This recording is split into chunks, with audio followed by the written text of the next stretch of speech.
ချင်းကိုအားလုံးပဲမင်္ဂလာပါဒီနေ့ကျွန်တော်တောက်ကြနေမှာဆိုရင်ပွဲကြုံသုံးသပ်မှုလေးပဲဖြစ်ပါလေဗျနော်ဟုတ်ကဲ့ပါဒီပွဲကြုံမသုံးသပ်ခင်မှာကျွန်တော်ရဲ့ဒီတော့လေးကိုအပေါင်းလေးနဲ့တဲလေးပေးသွားပါမယ်ချင်းကိုနော်ကျွန်တော်ရဲ့ Telegram join ရတဲ့ချင်းကိုလည်း join ထားပေးကြပါအောင်လို့ကျွန်တော်ကိုစိုးကဖိတ်ခေါ်ပြရစီဗျနော်ဟုတ်ကဲ့ပါကျွန်တော်ရဲ့ဒီနေ့မှာဆို3ရက်မြောက်မှာအော်ဝင်ဖြစ်မလားပေါ့နော်အရင်2ရက်ဆက်အော်ဝင်ဖြစ်ခဲ့ပါတယ်ဗျချက်စီနဲ့အာဆင်နယ်ပွဲတယ်မှာကျွန်တော်အာဆင်နယ်ပေးခဲ့တယ်မနေ့က AC Milan ပေးခဲ့တယ်ဗျနော်ကျွန်တော်ဒီတော့မှာတင်ပေးထားပါတယ် YouTube မှာလည်းတင်ပေးထားပါတယ်ဗျချင်းကြီးကိုတို့နော်ဟုတ်ကဲ့ပါကျွန်တော်ဒီနေ့အကောင်းဆုံးတစ်ပွဲကတော့ကျွန်တော် DLC ရဲ့တဲ့ဟာကျွန်တော်ပီဇာနဲ့အတလနာပွဲကိုပွဲကြိုသုံးသပ်ပေးပါမယ်ချင်းကြီးကိုတို့နော်ပြီးမှကျွန်တော်ဒီစပိန်လာလီဂါတဲ့ဟာဒီအက်စပန်ညိုနဲ့ဒီယိုနာကိုကျွန်တော်လက်ဆောင်ပွဲလေးတစ်ပွဲပေးပါမယ်ဗျနော်ကဲချက်ကြည့်လိုက်အောင်ဗျချင်းကြီးကိုနော်ဟုတ်ကဲ့ပါကျွန်တော်ပီဇာကတော့လက်ရှိရာမတ်73မှတ်နဲ့အဆင့်19မှာရပ်တည်နေရဗျအတလန်တာကတော့ရာမတ်31မှတ်နဲ့ကျွန်တော်အဆင့်9မှာရပ်တည်နေတယ်ဒါပေမဲ့ဒီဇီဟောင်းချီကပီဇာကတော့ကျွန်တော်၄ပွဲဆက်ရှုံးထားတယ်ချင်းကြီးကိုအဲရှုံးတဲ့၄ပွဲမှာလည်းကျွန်တော်ကိုမိုဂျူဗင်တက်အင်တာအသင်းကြီးတွေပဲရှုံးခဲ့တာ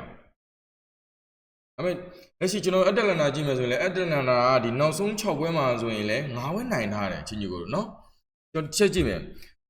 လက်ရှိအတလန်တာဘော်ဒီကြော်ပြီးမှဆိုရင်တစ်လုံးပြန်ဘိုးပေါ်အကျော်ပြရဆိုရင်တော့3လုံး90စာဒါပေမဲ့ကျွန်တော်မနေ့က AC ပေးခဲ့တဲ့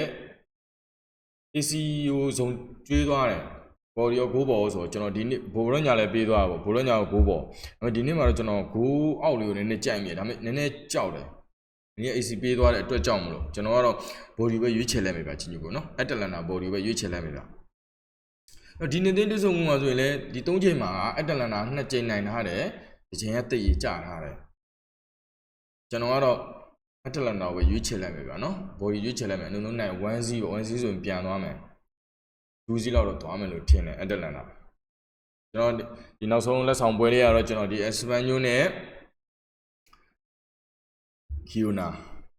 ကျွန်တော်ကီယိုနာကိုရွေးချယ်ပေးပါတယ်ချင်းနော်ကျွန်တော်ရဲ့မောင်ကတ်လေးကိုတော့ကျွန်တော် Telegram မှာတင်ပေးသွားပါမယ်ချင်းကြီးကိုနော်ကျွန်တော်ရဲ့ Telegram ကို join တဲ့ချင်းကြီးကိုလည်း join ပေးထားကြပါဦးလို့ကျွန်တော်ကိုစိုးကဖိတ်ခေါ်ပြရစီဗျနော်ဟုတ်ကဲ့ပါဒီနေ့ရလက်ကောင်းနေပိုင်ဆိုင်နိုင်ပါစေလို့ကျွန်တော်ကိုစိုးကဆုမကောင်းတောင်းပေးလိုက်ပါတယ်ဗျချင်းကြီးကိုနော်